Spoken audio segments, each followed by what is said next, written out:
That's right, everybody. There is a new game that holds the title of the most expensive video game ever sold. The $1.56 million Mario 64 Reign of Pain has finally come to an end. And with it, on this day, August 6th, we can usher in the new era of the $2 million Super Mario Bros. On NES. And that Mario 64 sale was actually only 26 days ago. So the record jumped another $500,000 in less than a month. But with that said, I do feel that this sale is far more deserving of this $2 million price tag and of the title of most expensive game sold, far more than the Mario 64 was. And that's what we're going to do here today. Let's actually dive into this sale and see what the hell happened here. If you like this type of video game market coverage, make sure to check out the channel and leave a like on the video. It really helps. So what I actually want to first do with this is start by looking at the website in question that sold the item, because the sale itself and how this all works is a little bit unique compared to just a straight sale. So the website that had the Mario to sell is called Rally. And this is one of those fractional share investment websites where Rally will secure a collectible, a high value item, and then give us, regular people, a chance to purchase shares into the item. This allows me, you, your friends, your parents, to go ahead and buy shares or a portion of these collectible assets,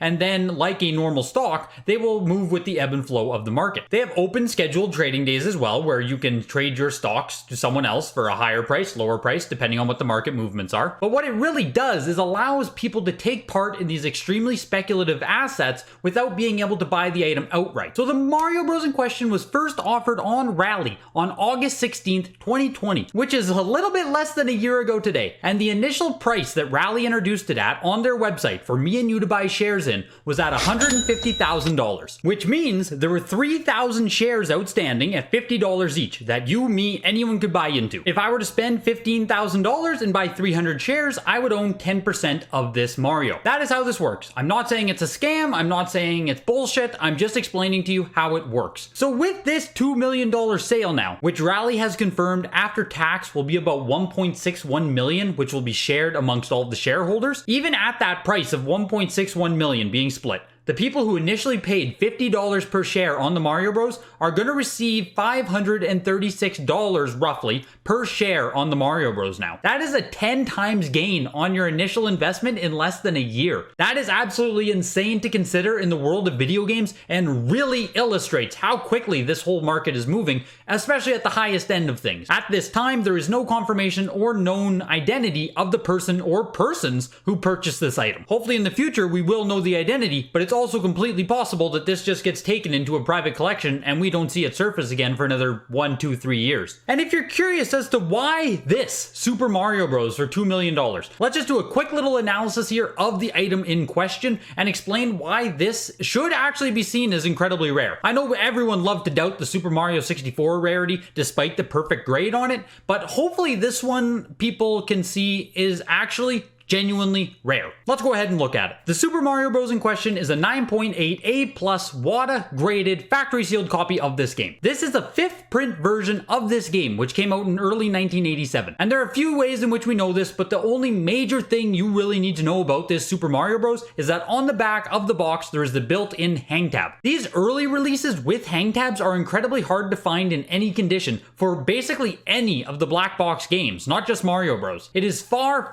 more likely to find a surviving Super Mario Bros. That has the oval seal on the front and no hang tab on the back, which makes perfect sense. The earlier we go back, the older revisions, the older copies, there's a less likelihood of them surviving versus the newer ones that they printed later in the NES lifecycle. Of course, we don't have up-to-date modern population reports to tell us how inherently rare this game is. However, what we do have is a 2016 VGA population report that was shared by a prominent community member over on the Video Game Sage forums, which shows that in 2016, for factory sealed Super Mario Bros. With hang tab, there were 14 graded. Now, obviously this number will have grown in the 5 years since that population report was taken. I don't discredit that at all. But that 2016 report is something like 8 years into video game grading, back when VGA was the only source of video game grading, and there were only 14 of them submitted. And Super Mario Bros. Hang tab versions were always sought after and always valuable. Even before this entire boom happened with video games and before WATA entered into the market with heritage auctions, a hang tab Super Mario Bros. Sold on eBay for $30,000. So there has always been incentive to submit these for grading. Now, whether or not you think 14 copies in 2016 leads to an actual rarity or not is your own discretion. But back when the Mario 64 sold, everyone liked to point to, oh, factory cases are going to exist of this, or we're just waiting to find all of the copies that are sitting out there. The odds of there being excess stock or a warehouse find, or even just these hanging out in people's collections, the Super Mario Bros. Hang tabs, is incredibly low.